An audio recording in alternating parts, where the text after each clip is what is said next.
S ವೀಕ್ಷಕರೇ, ನಮ್ಮ ಜೊತೆಗೆ ಈ ಒಂದು ರಿಪ್ಪನ್ ಸ್ವಾಮಿ ಎನ್ನುವಂತಹ ಸಿನಿಮಾದ ನಟಿ ಆಗಿರುವಂತಹ ಅಶ್ವಿನಿ ಚಂದ್ರಶೇಖರ್ ಅವರಿದ್ದಾರೆ. ಕಾರ್ಯಕ್ರಮಕ್ಕೆ ಸ್ವಾಗತ ಮ್ಯಾಮ್. Thank you. ಹೇಳ್ತಾ ಇದ್ರು ಹೀರೋಯಿನ್ ಸೆಲೆಕ್ಷನ್ ಹೆಂಗಾಯ್ತು ಅಂತಂದ್ರೆ ಮಲ್ನಾಡ್ ಹುಡುಗಿ ಬೇಕಿತ್ತು ನಂಗೆ ಅಂತ ಹೇಳ್ತಾ ಇದ್ರು ಅಂತ. ಸೊ ಶಿವಮೊಗ್ಗದಲ್ಲಿ ಇದಿದ್ದು ಪ್ಲಸ್ ಆಯ್ತಾ? ನಾನು ಶಿವಮೊಗ್ಗದಲ್ಲಿ ಅಂತಂದರೆ ಹುಟ್ಟಿದ್ದು ಬೆಳೆದಿದ್ದು ಅಷ್ಟೇ. ಅದಾದಮೇಲೆಲ್ಲ ಮತ್ತೆ ಓದಿದ್ದೆಲ್ಲ ಬ್ಯಾಂಗ್ಳೂರೇ. ನೇಟಿವ್ ಅದು ನನಗೆ. ಬಟ್ ಆದರೆ ತುಂಬ ಜನಕ್ಕೆ ಈ ಮೂವಿ ಮಾಡೋಷ್ಟೊತ್ತಿಗೆ ನಾನು ಮಲೆನಾಡು ಹುಡುಗಿ ಅಂತ ಗೊತ್ತಾಗಿರೋದು ಆ್ಯಕ್ಚುಲಾಗಿ. ಯಾಕಂದರೆ ನಾನು ಜಾಸ್ತಿ ಇವಾಗಿರೋದೆಲ್ಲ ಚೆನ್ನೈ ಆ ಕಡೆ ಇರೋದ್ರಿಂದ, ತಮಿಳ್ ಮೂವೀಸ್ ಮಾಡ್ತಾ ಇರೋದ್ರಿಂದ ತುಂಬ ಜನಕ್ಕೆ ನಾನು ಓಕೆ ಯಾವ ಕಡೆ ಅಂದರೆ ಕನ್ನಡದ ಹುಡುಗಿನಾ ಇಲ್ಲ ತಮಿಳ್ನಾಡು ಹುಡುಗಿನಾ ಅನ್ನೋದು ಕನ್ಫ್ಯೂಸ್ ಆಗಿದೆ ತುಂಬ ಜನಕ್ಕೆ. ಇವಾಗ ಹೇಳ್ತೀನಿ, ನನ್ನ ತಂದೆ ಊರು ತೀರ್ಥಹಳ್ಳಿ. ನಾನು ಓದಿದ್ದು ಹುಟ್ಟಿದ್ದು ಎಲ್ಲ ಶಿವಮೊಗ್ಗ. ಸೊ ಬೆಳೆದಿದ್ದು ಬ್ಯಾಂಗ್ಳೂರ್. ಸೊ ಮೂಲತಃ ನಾನು ಪಕ್ಕ ಕನ್ನಡದ ಹುಡುಗಿನೇ, ಮಲ್ನಾಡು ಹುಡುಗಿ ಅಷ್ಟೇ. ಸೊ ಭರತನಾಟ್ಯ ಕಲಾವಿದೆ. ಈ ಒಂದು ಸಿನಿಮಾದಲ್ಲಿ ಕಣ್ಣಿನ ಆ್ಯಕ್ಟಿಂಗ್ ಎಷ್ಟು ಮುಖ್ಯ ಆಯಿತು? ಈ ಮೂವಿಲಿ ಆ್ಯಕ್ಚುಲಾಗಿ ನಂದು ತುಂಬಾ ಹೋಮ್ಲಿ ಕ್ಯಾರೆಕ್ಟರ್. ಆ್ಯಕ್ಚುಲಾಗಿ ಮಂಗಳ ಅಂತ ಅಂದರೆ ತುಂಬಾ ಸೆಟಲ್. ತುಂಬ ಕಡೆ ಹೇಗೆ ಅಂತ ಅಂದರೆ ನೀವು ಹೇಳ್ದಂಗೆ ಕ್ಲಾಸಿಕಲ್ ಡ್ಯಾನ್ಸರ್ಸಿಗೆ ಕಣ್ಣು ತುಂಬಾ ಎಕ್ಸ್ಪ್ರೆಸಿವ್ ಆಗಿರುತ್ತೆ. ಬಟ್ ಇದರಲ್ಲಿ ಆ ಥರ ಏನೂ ಇಲ್ಲ. ಇದು ಕತೆ ಅಂತ ಅಂದರೆ ಲೈಕ್ ನಾವು ಹೇಳ್ತೀವಲ್ಲ, ಆ್ಯಕ್ಟಿಂಗ್ ಅನ್ನೋಕ್ಕಿಂತ ಇಟ್ಸ್ ಅ ಬಿಹೇವ್ ಅಷ್ಟೇ. ಆ ಥರ ಲೈವ್ ಆಗಿ ಹೋಗುತ್ತೆ. ತುಂಬಾ ರಾ ಆಗಿ ನೋಡ್ಬೋದು ನೀವು ಪೋಸ್ಟರ್ಸ್ ಅದೆಲ್ಲ. ಮಂಗಳ ಕ್ಯಾರೆಕ್ಟರು ಅಷ್ಟೇ, ತುಂಬಾ ಸೈಲೆಂಟು. ಸೊ ಇವತ್ತಿನ ಹೌದು, ಆ್ಯಕ್ಚುಲಿ ಹೌದು, ಈಸಿ ಆಯಿತು. ಖಂಡಿತ ಆಗಿಲ್ಲ. ನಾನು ಮಿಂಗಲ್ ಆಗೋ ತನಕ ಸ್ವಲ್ಪ ಕಷ್ಟ ಅಷ್ಟು, ಸ್ಟಾರ್ಟಿಂಗ್ ಟ್ರಬಲ್. ಅದಾದಮೇಲೆ ಚೆನ್ನಾಗೇ ಮಾತಾಡ್ತೀನಿ. ಈ ಒಂದು ಕತೆಗೆ ನೀವು ಹೇಗೆ ಒಪ್ಕೊಂಡ್ರಿ? ಕಾನ್ಸೆಪ್ಟ್ ಆ್ಯಕ್ಚುಲಾಗಿ ನಾನು ಕತೆ ಕೇಳಬೇಕಾದ್ರೆ ನನಗೆ ಆ ಸ್ಟೋರಿ, ಆ ನರೇಷನ್ ಇರ್ಬೋದು, ಆಮೇಲೆ ಮಲೆನಾಡು ಬ್ಯಾಕ್ ಡ್ರಾಪಲ್ಲಿ, ಆಮೇಲೆ ಎಲ್ಲ ಆರ್ಟಿಸ್ಟಿಗೂ ಒಂದೊಂದು ಥರದ್ದು ನಾವು ಪ್ರೂವ್ ಮಾಡಬೇಕು ಆ್ಯಸ್ ಅನ್ ಆರ್ಟಿಸ್ಟ್ ಅಂತ ಇರುತ್ತೆ. ಸೊ ಇದರಲ್ಲಿ ನಾನು ಮಾಡಬೇಕಾದ್ರೆ ಹೇಗೆ ಅಂತ ಅಂದರೆ, ಕೆಲವೊಂದೆಲ್ಲ ಡೈಲಾಗ್ ತೊಗೊಂಡಿರ್ತೀನಿ, ತುಂಬ ಬ್ಲ್ಯಾಂಕ್ ಆಗಿರುತ್ತೆ. ನಾನು ಸರಿ ಕೇಳ್ತಾ ಇರ್ತೀನಿ, ಸರ್ ಹೇಗಿದು ಕನೆಕ್ಟ್ ಆಗುತ್ತಾ ಅಂತ. ಇಲ್ಲ ಸಾಕು ಅಂತ ಹೇಳ್ತಾ ಇರ್ತಾರೆ. ಆ ಥರ ನೀವು ನೋಡಿ, ಕಥೆನ ನೋಡಿದಾಗ ಲಾಟ್ ಆಫ್ ಟ್ವಿಸ್ಟ್ ಇದೆ. ಯಾಕಂದರೆ ಮೂವಿಗೆ ಬರಬೇಕಾದ್ರೆ ರಿಪ್ಪನ್ ಸ್ವಾಮಿ ಅಂತ ಬರ್ತಾರೆ. ಸೊ ಹೋಗಬೇಕಾದ್ರೆ ಹೊರಗಡೆ ಥಿಯೇಟರಿಂದ ಮಂಗಳ ಅನ್ನೋ ಕ್ಯಾರೆಕ್ಟರ್ ತುಂಬಾ ಉಳಿಯುತ್ತೆ ಅವ್ರ ಮನಸ್ಸಲ್ಲಿ.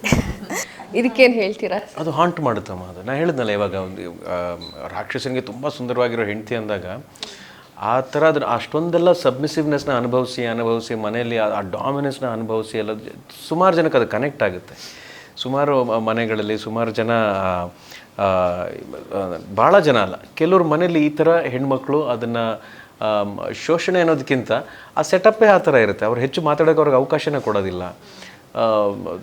ಏನೋ ಹೇಳ್ಕೋಬೇಕು ಅಂತ ಆಸೆ ಇರುತ್ತೆ, ಆದರೆ ಹೇಳ್ಕೊಳ್ಳೋಕೆ ಯಾರು ಕೇಳೋರಿಲ್ಲ, ಸ್ನೇಹಿತರು ಇರೋದಿಲ್ಲ, ಬರೀ ಗಂಡ ಮಾತ್ರ ಇರ್ತಾನೆ. ಬೇಕಾದಾಗ ಮನೆಗೆ ಬರ್ತಾನೆ, ಕೆಲಸಕ್ಕೆ ಮನೆಗೆ ಬಂದು ಆಚೆ ಹೊಟ್ಟೋಗ್ತಾನೆ, ಬರೀ ಸ್ನೇಹಿತರ ಜೊತೆ ಇರ್ತಾನೆ, ಈ ಥರ ಇರ್ತಾರಲ್ಲ. ಸೊ ಇಂಥವ್ರ ಪಾತ್ರ ಇವ್ರು ನೋಡ್ಕೊಂಡು ಬಂದ ಮೇಲೆ, ಓ ಈ ಥರ ಆಯ್ತಲ್ಲ ಈ ಪಾತ್ರಕ್ಕೆ ಅನ್ನೋ ಥರ ಒಂದು ಚಿಕ್ಕದೊಂದು ಹಾಂಟ್ ಡೆಫಿನೆಟ್ಲಿ ಮಾಡುತ್ತೆ. ಅದಕ್ಕೆ ಇವ್ರು ಭಾಳ ಎಕ್ಸ್ಪ್ರೆಸಿವ್ ಆಗಿ ತುಂಬ ಚೆನ್ನಾಗಿ ಕೆಲಸ ಮಾಡ್ತಾರೆ. ನೀವು ಬೇಸಿಕ್ಲಿ ವೈಟ್ ಇದ್ದೀರಾ, ಕಾಣಿಸ್ತಾ ಇದೆ ಸರ್. ಅಲ್ಲಿ ಏನು ಸರ್ ಅದು ಕಪ್ ಮಾಡಿಬಿಟ್ಟಿದ್ದಾರೆ? ಒಂದು 8 ಶೇಡ್ ಕಡಿಮೆ ಮಾಡಿದಾರಮ್ಮ. ನನ್ನ ದಿನ ಬೆಳಗ್ಗೆ 20-25 ನಿಮಿಷ ಅದೇ ಕೆಲಸ. ಒಂದು ಬೆಳಗ್ಗೆ ಸ್ಟ್ಯಾಚು ಥರ ನಿಂತ್ಕೊಂಡ್ಬಿಡೋದು ನಾನು. ನಿಂತ್ಕೊಂಡ್ರೆ ಪಾಪ ನಮ್ಮ ಮೇಕಪ್ಪು ಅದನ್ನು ಪ್ಯಾನ್ ಸ್ಟಿಕ್ ಎಲ್ಲ ತೊಗೊಂಡು ಕೈಗೆಲ್ಲ ಉಜ್ಕೊಂಡು ಹಿಂಗೆಲ್ಲ ಉಜ್ಜೋದು, ಹಿಂಗೆ ಫುಲ್ಲು ಮೈಗೆ, ಕೈಗೆ, ಕಾಲಿಗೆ ತೀಡ್ಬಿಟ್ಟು ಕಪ್ಪು ಮಾಡಿ ಆಮೇಲೆ ಕಳಿಸೋರು ನಡೀರಿ ಅಂತ. ಆ ಪಂಚೆ ಬೇರೆ ಉಟ್ಕೋಬೇಕಲ್ವಾ. ಅವ್ರ ಸರ್ದು ಸ್ಕಿನ್ ಎಲ್ಲ ತುಂಬ ಚೆನ್ನಾಗಿದೆ ಆಯಿತಾ. ಅಲ್ಲಿ ನೋಡಿ, ಅಲ್ಲಿ ಪೋಸ್ಟರ್ ಎಲ್ಲ ಗುಳ್ಳೆ ಥರ, ಗ್ಯಾಪ್ ಥರ. ಅವ್ರ ಮೇಕಪ್ ಮ್ಯಾನ್ 1 hour ಅವ್ರನ್ನ ಕ್ಯಾರವನ್ ಒಳಗಡೆ ಕರ್ಕೊಂಡು ಹೋಗ್ಬಿಟ್ರೆ ಅವ್ರನ್ನ ಕಲರ್ ಮಾಡಿ ಹೊರಗಡೆ ಬರೋಷ್ಟೊತ್ತಿಗೆ ಅಷ್ಟೊತ್ತು ಬೇಕಾಗುತ್ತೆ.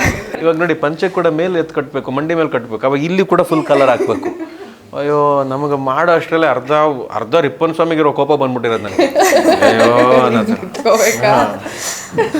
ಸರ್, ಮಳೆಗಾಲದಲ್ಲಿ ಶೂಟ್ ಆಗಿತ್ತಾ ಸರ್? ಮಳೆಗಾಲದಲ್ಲಿ ಶೂಟ್ ಆಗಿತ್ತಾ? ಆ್ಯಕ್ಚುಲಿ ಇಲ್ಲ, ಅಕ್ಟೋಬರು. ಆದರೆ ತುಂಬ ಮಳೆ ಏನು ತೊಂದರೆ ಕೊಡಲಿಲ್ಲ. ಯಾವಾಗಲಾರು ಮಳೆ ಬಂದು ತಂಪು ಮಾಡಿ ಹೊಟ್ಟೋಗ್ತಾ ಇತ್ತು, ತುಂಬ ಮಂಜಿರ್ತಾ ಇತ್ತು. ನಾವು ಎಸ್ಟೇಟಲ್ಲಿ ಶೂಟ್ ಮಾಡಿದಾಗ ಒಂದ್ಸಲ ಅದನ್ನು ಯೂಸ್ ಕೂಡ ಮಾಡ್ಕೊಂಡ್ವಿ. ರಿಯಲ್ ಮಂಜು ಕ್ಲಿಯರ್ ಆಗ್ತಾ ಇದ್ದಿದ್ರೆ ನಾವೆಲ್ಲ ಬನ್ನಿ ಎಲ್ಲರೂ ಎಕ್ಸೈಟ್ ಆಗಿ ಬಂದ್ಬಿಟ್ವಿ ಆಚೆ. ಎಕ್ಸೈಟೆಡಾಗಿ ಬಂದು ನಮ್ಮ ಸಿನಿಮಾಟೋಗ್ರಫರ್ ಅವ್ರಿಗೆ ಸುಮ್ಮನೆ ಕ್ಯಾಮ್ರಾ ಇಟ್ಬಿಟ್ಟು ಕಡಿಮೆ ಫ್ರೇಮ್ಸಲ್ಲಿ ಅದನ್ನು ಓಡ್ಸಾಕ್ಬಿಟ್ರು, ಮಿಸ್ಟ್ ಹಂಗೆ ಕ್ಲಿಯರ್ ಆಯಿತು. ಓಕೆ, ಅದು ಡಾರ್ಕ್ ಶೇಡ್ ಥರ ಇದೆ ಸಿನಿಮಾ ಫುಲ್ ನೋಡೋದಾದರೆ. ಕ್ಯಾಮ್ರಾಮನ್ ಹೆಂಗೆ ವರ್ಕ್ ಮಾಡೋದು ಸರ್? ಡಾರ್ಕ್ ಶೇಡ್ ಅಂದರೆ ಇದಕ್ಕೆ ಒಂದು ಕೆಲವು ಕಲರ್ ಪ್ಯಾಲೆಟ್ ಅಂತ ಬರುತ್ತೆ. ಇದು ನನಗೆ ಕಲರ್ ಪ್ಯಾಲೆಟ್ ಅನ್ನೋರ್ಗು ಮಾತ್ರ ಗೊತ್ತಷ್ಟೇ, ಅದಕ್ಕೆ ಮೇಲೆ ನನಗೆ ಗೊತ್ತಿಲ್ಲ. ಅದ್ರ ಮೇಲೆ ಸಿನಿಮಾಟೋಗ್ರಫರ್ ಚೆನ್ನಾಗಿದ್ದು ಅವ್ರು ಅದು ಎಕ್ಸ್ಪ್ಲೈನ್ ಮಾಡಿದ್ರು, ಇಲ್ಲ ಸರ್ ಈ ಕಲರ್ ಪ್ಯಾಲೆಟ್ ಮೇಲೆ ವರ್ಕ್ ಮಾಡೋಣ ಅಂತ. ನಾವೇನೋ ಅದು ಒಂದು ಪದ ಕಲ್ತ್ಬಿಟ್ಟಿದ್ವಿ ಅಂತ, ಇದು ಕಲರ್ ಪ್ಯಾಲೆಟ್ ಬರುತ್ತೆ ಅಂತ ಹೇಳ್ತೀವಿ. ಆದರೆ ಅದ್ರ ಹಿಂದೆ ಆ ಲೈಟಿಂಗು, ಇವಾಗ ನಾವು ಇದ್ದಿದ್ದು ಶೂಟ್ ಮಾಡಿದ ಎಸ್ಟೇಟು ಸುತ್ತಮುತ್ತಲು ಫುಲ್ ಬೆಟ್ಟ ಗುಡ್ಡ, ಸೊ ಅಲ್ಲಿ ಯಾವಾಗಲೂ ಮೋಡ ಕವ್ಕೊಂಡೇ ಇರೋದು. ಈಗ ಹೊರಗಡೆ ಮೋಡ ಇರ್ಬೇಕಾದ್ರೆ ಮನೆ ಒಳಗೆ ಯಾವ ಥರ ಇರುತ್ತೆ ಕಲರು, ಆಮೇಲೆ ಫುಲ್ ಗ್ರೀನರಿ ತೋರಿಸ್ತಿರೋದ್ರಿಂದ ಇಡೀ ಸಿನಿಮಾದ ಡೆಪ್ತ್ ಯಾವ ಥರ ಇರುತ್ತೆ ಅನ್ನೋದೆಲ್ಲ ಅವ್ರು ತುಂಬ ಚೆನ್ನಾಗಿ ಪ್ಲ್ಯಾನ್ ಮಾಡಿ ನಮಗೆ ಈ ಫೀಲ್ ಕೊಟ್ಟಿರೋದು. ಹಾಗಾಗಿ ಪೋಸ್ಟ್ರಲ್ಲೂ ಕೂಡ ಅದೇ ಫೀಲ್ ಮೇಂಟೈನ್. ಓಕೆ, ನಾನು ಯಾಕೆ ಮಳೆ ತ್ರಾಸ ಕೊಡ್ತಾ ಅಂತ ಕೇಳಿದೆ ಅಂತಂದರೆ, ಮಲೆನಾಡಲ್ಲಿ ಮಳೆ ಬಂದ ಕೂಡಲೇ ಉಂಬಳ ಅಂತ ಬರುತ್ತೆ ಆಯಿತಾ, ಅದೊಂದು 2 ಹತ್ಸೋಣ ಅಂತ ಹಚ್ಚಿದ್ಯಾ ಅಂತ ನೋಡೋಣ ಅಂತ. ಆ್ಯಕ್ಚುಲಾಗಿ ನಮಗೆ ಅದು ಎಕ್ಸ್ಪೀರಿಯನ್ಸ್ ಇಲ್ಲ, ಬಟ್ ಕಾಡಲ್ಲಿ ಶೂಟ್ ಮಾಡಬೇಕಾದ್ರೆ ಬೇರೆ ಕೋ ಆರ್ಟಿಸ್ಟ್ಗಳು ಹೋಗಿ ಅದೆಲ್ಲ ಆಗಿದೆ. ಮೊನ್ನೆ ಎಸ್ಟೇಟ್ ಶೂಟ್ ಮಾಡ್ಬೇಕಾದ್ರೆ ಹಿಂದ್ಗಡೆ ಗುಡ್ಡ ಇತ್ತಲ್ಲ, ಅಲ್ಲಿ ಒಂದು ಸೀನ್ ಶೂಟ್ ಮಾಡೋಕ್ಕೆ ನಾನು, ವಜ್ರಧೀರ್ ಸರು, ಡೈರೆಕ್ಟ್ರು ಸರ್ ನಾವೆಲ್ಲ ಹೊರಟ್ವಿ. ಹೋಗಬೇಕಾದ್ರೆ ಮಳೆ ಜೋರು ಸ್ಟಾರ್ಟ್ ಆಗೋಯ್ತು. ಅಯ್ಯೋ ಏನಪ್ಪ ಮಾಡೋದು ಅಂತಂದರೆ ಜೋರು ಮಳೆ, ಗಾಡಿಗಳು ಹೋಗ್ತಾ ಇಲ್ಲ, ಕೆಸರಲ್ಲಿ ಗಾಡಿ ಚಕ್ರಗಳು ಸಿಕ್ಕಾಕೊಂಡ್ಬಿಟ್ವಿ. ಆಮೇಲೆ ನಡಿಲೇಬೇಕು. ನಾವು ಪ್ಯಾಂಟು ಶೂಸ್ ಏನು ಹಾಕ್ಕೊಂಡಿಲ್ಲ, ಪಂಚೆ. ಆ ಜಿಗಣೆ ಹತ್ಕೊಳ್ಳುತ್ತೆ ಅಂತ ಭಯ. ಸೊ ಅದು ಹೆಜ್ಜೆಗೂ ಏನು ಫ್ಲ್ಯಾಶ್ ಲೈಟ್ ಹಾಕ್ಕೊಂಡು ಹಿಂಗೆ ನಡ್ಕೊಂಡು ಹೋಗೋದು, ಅದೆಲ್ಲೋ ಹಿಂಗೆ ಹೋಗ್ತಾ ಇರುತ್ತೆ, ಟಪ್ ಅಂತ ಬಂದು ಎಗರ್ಕೊಳ್ಳುತ್ತೆ. ಹಾಂ, ಕೆಲವರಿಗೆಲ್ಲ ಕಚ್ಚಿದೆ, ಸುಮಾರು ಜನಕ್ಕೆ ರಕ್ತದಾನ ಕೂಡ ಆಗಿದೆ ಇವನ್ಸರಿ. ರಕ್ತದಾನ ಮಾಡಿದ್ದೀವಿ, ರಕ್ತ ಹರಿಸಿದ್ದೀವಿ ಅಂತ ಹೇಳಿದ್ರೆ ತಪ್ಪಾಗಲ್ಲ. ಓಕೆ, ಸೊ ಈಗ ಮಲೆನಾಡು ಅಂದ್ಕೊಳ್ಳೆ ನಿಮ್ಗೆ ಸ್ವಲ್ಪ ಈಸಿ, ಅಂದರೆ ಈ ಕಡೆ ಎಲ್ಲ ಬೆಳೆದಿದ್ದೀರಾ, ಆದರೂ ಕೂಡ ನಮ್ಮೂರು ಅನ್ನೋದು ಒಂದು ಇದ್ದೇ ಇರುತ್ತೆ. ಸೊ ಹೋಲ್ ಸಿನಿಮಾ ಬಗ್ಗೆ ಆ್ಯಂಡ್ ಸರ್ ಬಗ್ಗೆ ಏನು ಹೇಳ್ತೀರಿ? ಸರ್ ಬಗ್ಗೆ ಸರ್ ಕಿವಿ ಮುಚ್ಕೊಳ್ಳಿ ಸರ್, ನಿಮ್ಮ ಎದುರಿಗೆ ಹೇಳಲ್ಲ ಅನ್ಸುತ್ತೆ. ಹಾಗೆಲ್ಲ ಏನಿಲ್ಲ, ಅವರಲ್ಲಿ ನಾನು ಅಡಾಪ್ಟ್ ಮಾಡ್ಕೊಳ್ಳೋಂಥ ಒಂದು ವಿಷಯ ಅಂತ ಅಂದರೆ ತುಂಬಾ ಪೇಷನ್ಸು ಸರ್ಗೆ. ಹಾಗೆ ನಾನೇ ಕೇಳಿದ್ದೀನಿ ತುಂಬ ಸತಿ, ಸರ್ ನಿಮ್ಗೆ ಕೋಪನೇ ಬರೋದಿಲ್ವಾ? ಅಷ್ಟು ಮಟ್ಟಿಗೆ ಪೇಷನ್ಸ್, ಅವ್ರ ತಾಳ್ಮೆ ಅದು ತುಂಬಾ, ಯಾಕಂದರೆ ನನಗೆ ಅಷ್ಟು ಪೇಷನ್ಸ್ ಇಲ್ಲ ಖಂಡಿತವಾಗ್ಲೂ. ಸೊ ಅದನ್ನು ನಾನು ಕಲಿಯೋಕ್ಕೆ ಇಷ್ಟಪಡ್ತೀನಿ ಅವ್ರ ಕಡೆಯಿಂದ. ಮತ್ತು as a co actor is a wonderful actor to work with. ಆ್ಯಕ್ಚುಲಾಗಿ ಸೆಟ್ಟಲ್ಲಿ ಆಗಿರ್ಬೋದು, ದೆನ್ ಅವ್ರ ಬಗ್ಗೆ ತುಂಬ ಜನ ಗೊತ್ತಿದೆ, ನಾನೇನು ಹೇಳಬೇಕಂತ ಏನಿಲ್ಲ. ಆಮೇಲೆ ಸೆಟ್ ಬಗ್ಗೆ ಹೇಳಬೇಕು ಅಂತಂದರೆ ಇಟ್ಸ್ ಎ ಹೋಮ್ ಬ್ಯಾನರ್. ತುಂಬಾ ಚೆನ್ನಾಗಿತ್ತು ಲೈವ್ ಆಗಿ ವರ್ಕ್ ಮಾಡಿದ್ದೆ. ಯಾಕಂದ್ರೆ ನಮ್ಗೆ ಅದೊಂದು ಪ್ರೆಷರೇ ಅಂತ ಅನಿಸಿಲ್ಲ ನನಗೆ ವರ್ಕ್ ಮಾಡಿದೆ. ಯಾಕಂದರೆ ಆಫ್ಟರ್ ಲಾಂಗ್ ಟೈಮ್ ನಾನು ಕನ್ನಡದಲ್ಲಿ ವರ್ಕ್ ಮಾಡ್ತಾಯಿದ್ದೀನಿ, ಆಲ್ಮೋಸ್ಟ್ 4 to 5 years ಆದಮೇಲೆ. ಸೊ ಹಾಗಾಗಿ ಆ ಲೊಕೇಶನ್ ಇರ್ಬೋದು, ಬಟ್ ನಾವು 20 days ಇರ್ಬೋದು ನಂದು ಪೋರ್ಷನ್ಸ್. ಆ್ಯಕ್ಚುಲಾಗಿ ಹೇಗೆ ಹೋಯ್ತು ಶೂಟಿಂಗ್ ಅನ್ನೋದೇ ಗೊತ್ತಾಗಲ್ಲ. ಇವಾಗ ಮಾತಾಡಬೇಕಾದ್ರೆ ವಾಪಸ್ ಸೆಟ್ಟಿಗೆ ಹೋಗಿ ಬರ್ತಾ ಇದ್ದೀವಿ ಅಂತ ಅನ್ನಿಸ್ತಾ ಇದೆ. ಅಷ್ಟು ಚೆನ್ನಾಗಿತ್ತು ಆ್ಯಕ್ಚುಲಾಗಿ ಸೆಟ್. ಯಾಕಂದರೆ ಇದು ಒಂಥರ ಟೀಮ್ ವರ್ಕ್ ಥರ ಇತ್ತು. ಸೊ ಎಲ್ಲರೂ ಸೇರಿ ಒಂದು ಟೀಮ್ ಕಟ್ಟಿ ವರ್ಕ್ ಮಾಡಿದರೆ ಹೇಗಿತ್ತು ಆ ಥರ ಇತ್ತು. ಸೊ ಆ ಕ್ರೆಡಿಟ್ ಕಿಶೋರ್ ಸರ್ಗೆ ಹೋಗುತ್ತೆ. ಸರ್ ಏನು ಗೊತ್ತಾ ಸರ್, ಈಗ ನಾವು ಜರ್ನಲಿಸಮ್ ಮಾಡ್ತೀವಿ ಸರ್, ಸೊ ಅದನ್ನು ಓದ್ಕೊಂಡು ಬಂದಿರ್ತೀವಿ ಸರ್, ಸೊ ಅದನ್ನು ಮಾಡ್ತೀವಿ. ಯಾರೋ BCom ಓದಿರ್ತಾನೆ, ಅವ್ನು ಅಕೌಂಟೆಂಟ್ ಹೋಗ್ತಾನೆ, CA ಮಾಡಿರ್ತಾನೆ, CA ಓದಿರ್ತಾನೆ, CA ಹೋಗ್ತಾನೆ. ಸರ್ ಇಲ್ಲಿ ಹೆಂಗಾಗುತ್ತೆ ಅಂದರೆ ಇಂಜಿನಿಯರ್ ಓದಿರ್ತಾರೆ ಸರ್, ಇಂಜಿನಿಯರಿಂಗ್ ಓದಿರ್ತಾರೆ, ಓಕೆನಾ, ಸಿನಿಮಾಗೆ ಬರ್ತಾರೆ. ಇದು ಹೆಂಗೆ ಕಂಡ್ಕಂಡೆಲ್ಲ ಕಾಲಿಡ್ತೀರಾ ನೀವು? ಸಿನಿಮಾಗೆ ಹೋಗ್ತಾರೆ, ನಮ್ಮ ನ್ಯೂಸ್ ಚಾನಲಲ್ಲಿ ಇದ್ದಾರೆ, ಎಲ್ಲ ಕಡೆಗೂ ಅವರೇ ಸರ್ ಟ್ರಾವೆಲ್ ಮಾಡ್ತಾರೆ. ಹಾಂ, ಹಿಂಗೆ ಮ್ಯಾಮ್ ಅದು ಇಂಜಿನಿಯರಿಂಗಿಂದ ಇಲ್ಲಿ. ನಂಗೆ ಚಿಕ್ಕಲ್ಲಿಂದಲೇ ನಾನು ಮಲ್ಟಿ ಟಾಸ್ಕ್ನ ಹ್ಯಾಂಡಲ್ ಮಾಡ್ತಾ ಇದ್ದೆ ಆ್ಯಕ್ಚುಲಾಗಿ. ಅವಾಗಿನ swimming class, dance class, because ನನ್ನ ಮಾಮ್ KS ಆಫೀಸರ್ ಆಗಿದ್ದು, ಟೆಸ್ರಿಲ್ ವರ್ಕ್ ಮಾಡ್ತಾಯಿದ್ರು. ಹೌದು. ಸೊ ನನ್ನ ಡ್ಯಾಡ್ ಸಿಂಡಿಕೇಟ್ ಬ್ಯಾಂಕಲ್ಲಿ ಇದ್ದಿದ್ದು. ಸೊ ಅವ್ರದ್ದು ಅವಾಗವಾಗ ಟ್ರಾನ್ಸ್ಫರ್ಸ್ ಆಗ್ತಾಯಿತ್ತು, ಅಲ್ಲಿ ಇಲ್ಲಿ ಹೋದಾಗ my mom is like very jovial ಆ ಥರ. ಆದರೆ ಡ್ಯಾಡ್ ಅವ್ರು ಸಕ್ಕ ಸ್ಪೋರ್ಟಿವ್. ಆದರೆ ನನ್ನ ಡ್ಯಾಡ್ ಅದಕ್ಕೆ opposite, he is like A military man.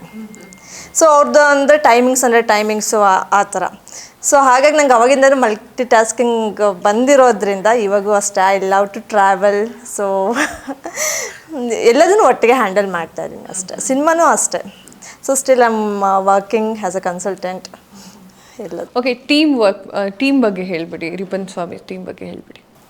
Team ಬಗ್ಗೆ ಸೊ ನಾನು ಹೇಳಿದ್ರೆ ಇದು ಹೀರೋ ಹೀರೋಯಿನ್ ಮೂವಿ ಅಂತೂ ಖಂಡಿತ ಅಲ್ಲ, ಇದು ಟೀಮ್ ಮೂವಿನೇ ಅಂತಲೇ ಹೇಳ್ಬೋದು. And more over after long time ಕನ್ನಡದಲ್ಲಿ ಒಂದು ಹೊಸ ಪ್ಯಾಟರ್ನ್, ಒಳ್ಳೆ ಕಾನ್ಸೆಪ್ಟ್ ಜೊತೆಗೆ ಬಂದಿದ್ದೀವಿ. ಆ್ಯಂಡ್ ವಿಜುವಲ್ ಟ್ರೀಟ್ ಮಲ್ನಾಡ್ ಸೊಬಗನ್ನ ನೀವು ನೋಡ್ಬೋದು ಮೂವಿಲಿ. ಅಲ್ಲಿ ನಿಮಗೆ ಸಾಂಗಲ್ಲಿರ್ಬೋದು, ಇಲ್ಲ ನೇಟಿವಿಟಿಲಿರ್ಬೋದು, ನಿಮಗೆ ಪೋಸ್ಟರ್ ನೋಡಿದಾಗ ಗೊತ್ತಾಗ್ತಾ ಇದೆ. ಸೊ ನಮ್ಮಲ್ಲಿ ಒಂದು ಜೀವನ ಶೈಲಿ ಅಂತ ಒಂದಿರುತ್ತಲ್ಲ, ಅದನ್ನು ನೀವು ಈ ಮೂವಿಲಿ ಕಾಣ್ಬೋದು. ಸೊ ಒಂದೊಳ್ಳೆ ವಿಜುವಲ್ ಟ್ರೀಟ್ ಆಗಿ ಆಡಿಯನ್ಸಿಗಿರುತ್ತೆ. ಅದು ಅಲ್ಲದೆ ನನ್ನ ಕ್ಯಾರೆಕ್ಟರ್ ಬಗ್ಗೆ ನಾನು ಹೇಳಬೇಕು ಅಂದರೆ, ಇವತ್ತಿನ ಜನ್ರೇಷನ್ ಹೌಸ್ ವೈಫ್ಸ್ ಹೇಗಿದ್ದಾರಲ್ಲ, ಯಾಕಂದರೆ ಅವ್ರದ್ದು ಭಾವನೆಗಳು ಕೇಳೋರಿರೋದಿಲ್ಲ. ಮದುವೆ ಆಗೋ ತನಕ ತಂದೆ ತಾಯಿ ಸಪೋರ್ಟ್ ಇರುತ್ತೆ, ಅದಾದಮೇಲೆ ತುಂಬ ಜನ ಲೋನ್ಲಿ ಫೀಲ್ ಮಾಡ್ತಾರೆ. ಫ್ಯಾಮಿಲಿ ಇರುತ್ತೆ, ಹಸ್ಬೆಂಡು ಮಕ್ಕಳು ಎಲ್ಲ ಇರ್ತಾರೆ, ಬಟ್ ಆದ್ರೂ ತುಂಬ ವಿಷಯಗಳು ಅವರವರಲ್ಲೇ ಉಳಿದು ಬಿಟ್ಟಿರುತ್ತೆ. ಸೊ ಅದ್ರದ್ದೊಂದು ಒದ್ದಾಟಗಳು ಇವತ್ತಿನ ಸೊಸೈಟಿ ಹೌಸ್ ವೈಫ್ನ ನಾನು ಇದರಲ್ಲಿ ರೆಪ್ರೆಸೆಂಟ್ ಮಾಡ್ತಾ ಇದ್ದೀನಿ ಮೂವಿಲಿ ಅಂತಲೇ ಹೇಳ್ಬೋದು. ಓಕೆ, ಸೊ ಕೆಲವೊಂದಿಷ್ಟು ಜನ ಸರ್ ಹೆಣ್ಮಕ್ಳು ಇತ್ತೀಚಿನ ದಿನದಲ್ಲಿ ಹೆಂಗಾಗಿದೆ ಅಂತಂದರೆ, ಬೇರೆ ಯಾರ್ದು ಲೈಫ್ ನೋಡ್ಕೊಳ್ತಾರೆ, ಹೌಸ್ ವೈಫ್ ಆಗಿರ್ತಾರಲ್ವ, ಅವ್ರ ಲೈಫ್ ನೋಡಿಕೊಂಡು ನಾನು ಮದುವೆ ಆಗೋದು ಬೇಡ ಅಂತ ಹೇಳಿ ಸೈಡ್ ಬಿಡ್ತಾರೆ. ಸೊ ಹೀಗಿದೆ ಈಗ ಕಾಲಮಾನ. ಸೊ ಅವರಿಗೆಲ್ಲ ಒಂದು ದೊಡ್ಡ ಗಿಫ್ಟ್ ಅಂತಲೇ ಹೇಳ್ಬೋದು ಈ ಒಂದು ರಿಪ್ಪನ್ ಸ್ವಾಮಿ. ಯಾರು ಒಬ್ಬೊಬ್ರಿಗೆ ಒಂದೊಂದು ಥರ ನಾ ಮೆಸೇಜ್ ಅಂತ ಹೇಳ್ತಿಲ್ಲಮ್ಮ, ಒಬ್ಬೊಬ್ರಿಗೆ ಒಂದೊಂದು ಅನುಭವ ಆಗುತ್ತೆ ನಮ್ಮ ಸಿನಿಮಾ ನೋಡಿದಾಗ. ಕೆಲವರು ಕಲಿತಾರೆ, ಇನ್ನು ಕೆಲವರು ಈ ಥರ ಮಾಡಬಾರ್ದು ಅಂತ ರಿಯಲೈಸ್ ಮಾಡ್ಕೋತಾರೆ. ಸೊ ಹಾಗಾಗಿ when she said I represent this generation, ಈ ಜನರೇಷನನ್ನು ಒಂದು ಕಡೆ ಒಂದು ಸೈಲೆನ್ಸ್ನ ಇವ್ರು ರೆಪ್ರೆಸೆಂಟ್ ಮಾಡ್ತಾರೆ, ಒಂದು ಪೇಷನ್ಸ್ನ ರೆಪ್ರೆಸೆಂಟ್ ಮಾಡ್ತಾರೆ. ಅಂದರೆ ಪರವಾಗಿಲ್ಲ ಈ ಥರ ಆದರೂ ಕೂಡ ಜೀವನ ಮಾಡ್ಬೋದು ಅನ್ನೋ ಒಂದು ಕರೇಜ್ನ ರೆಪ್ರೆಸೆಂಟ್ ಮಾಡ್ತಾರೆ.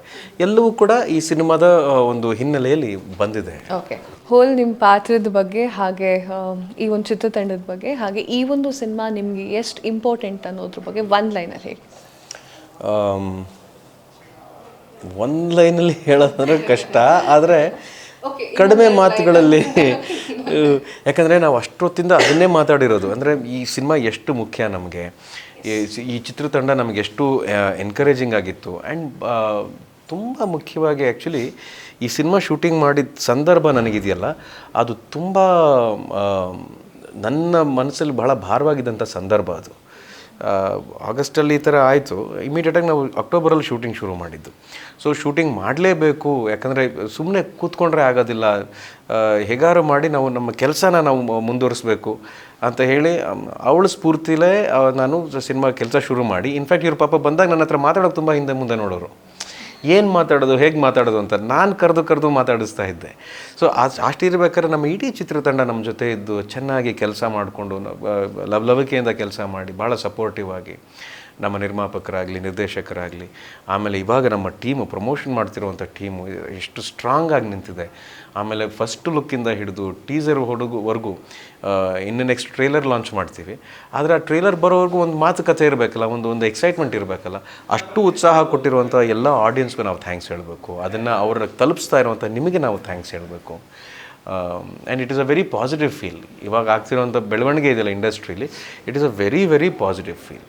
ನಾನು ಬೇರೆ ವಿಚಾರದ ಬಗ್ಗೆ ನನಗೆ ಮಾತಾಡೋದು ನನಗೆ ಇಷ್ಟನೇ ಇಲ್ಲ. ಯಾಕೆಂದರೆ ಇಷ್ಟು ಒಳ್ಳೆ ವಿಚಾರಗಳಾಗ್ತಾ ಇದೆ, ಅದ್ರ ಬಗ್ಗೆ ಮಾತಾಡೋಣ. Let us glorify the better things ಅನ್ನೋ ಉದ್ದೇಶದಿಂದ ಈ ಮಾತನ್ನು ಹೇಳ್ತಿದ್ದೀನಿ ಅಷ್ಟೇ ನಾನು. ಆ್ಯಂಡ್ ಕ್ಯಾರೆಕ್ಟರು, ಟೈಟ್ಲು, ಆ ಟೈಟ್ಲೇ ನಮಗೆ ಜೀವ ಅಂತ ಹೇಳೋದಕ್ಕೆ ಇಷ್ಟಪಡ್ತೀನಿ. ಓಕೆ ಸರ್, ಕರೆದ್ಬಿಡಿ ಸರ್ ನಮ್ಮ ಆಡಿಯನ್ಸ್ನ 29ನೇ ತಾರೀಕು ಆಗಸ್ಟು ರಿಪನ್ ಸ್ವಾಮಿ ನಿಮ್ಮ ಸ್ಟೈಲ್ನಲ್ಲಿ.